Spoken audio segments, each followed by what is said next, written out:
2025년 3월 14일 사순 제1주간 금요일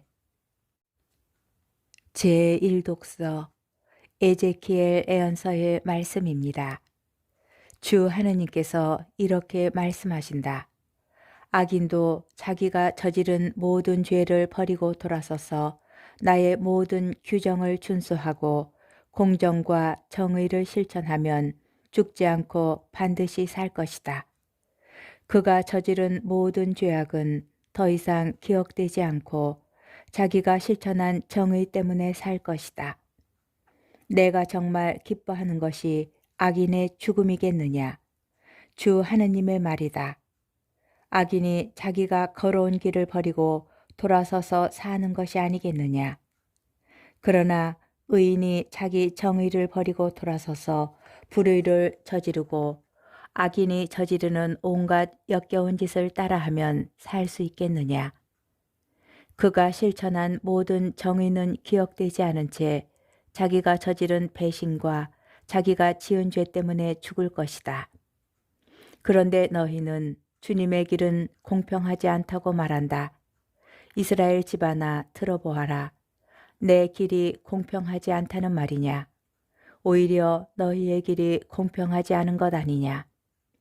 의인이 자기 정의를 버리고 돌아서서 불의를 저지르면 그것 때문에 죽을 것이다. 자기가 저지른 불의 때문에 죽는 것이다. 그러나 악인이라도 자기가 저지른 죄악을 버리고 돌아서서 공정과 정의를 실천하면 그는 자기 목숨을 살릴 것이다. 자기가 저지른 모든 죄악을 생각하고 그 죄악에서 돌아서면 그는 죽지 않고 반드시 살 것이다.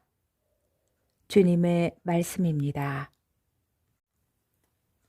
복음 마테오 복음 5장 20절에서 26절의 말씀입니다. 그때에 예수님께서 제자들에게 말씀하셨다.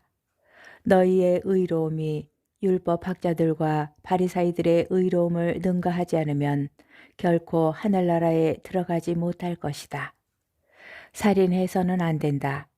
살인한 자는 재판에 넘겨진다고 옛사람들에게 이르신 말씀을 너희는 들었다.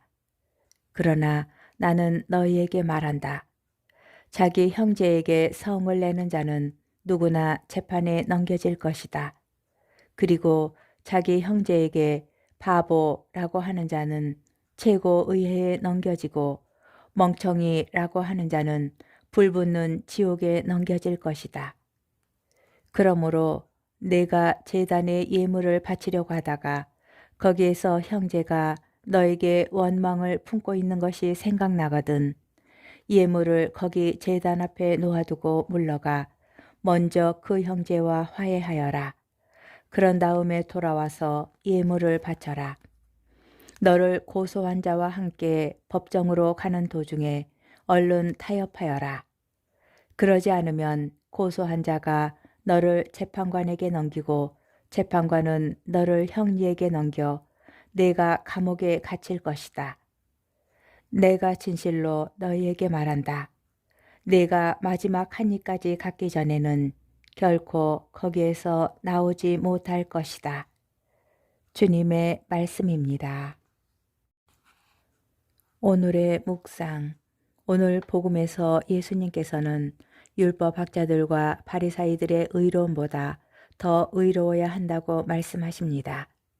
이 말씀은 예수님께서 율법을 폐지하러 오신 것이 아니라 완성하러 오셨다는 맥락에서 보아야 합니다.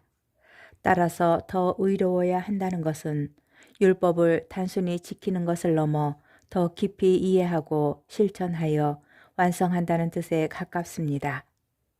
율법 학자들과 바리사이들은 살인해서는 안 된다 라는 율법 조문을 철저히 지켰습니다. 그들은 본디 율법이 지키고자 하였던 가치가 무엇인지는 깊이 생각하지 않고 다만 사람을 죽이는 행동을 하지 않으려고 하였습니다.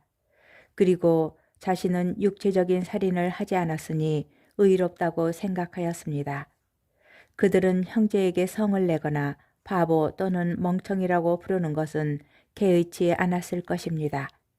그러나 누군가를 까닭 없이 심하게 모욕하는 것도 분명히 일종의 살인이 될 수 있는데 율법 학자들과 바리사이들은 여기까지는 생각해 보지 않았을 것입니다.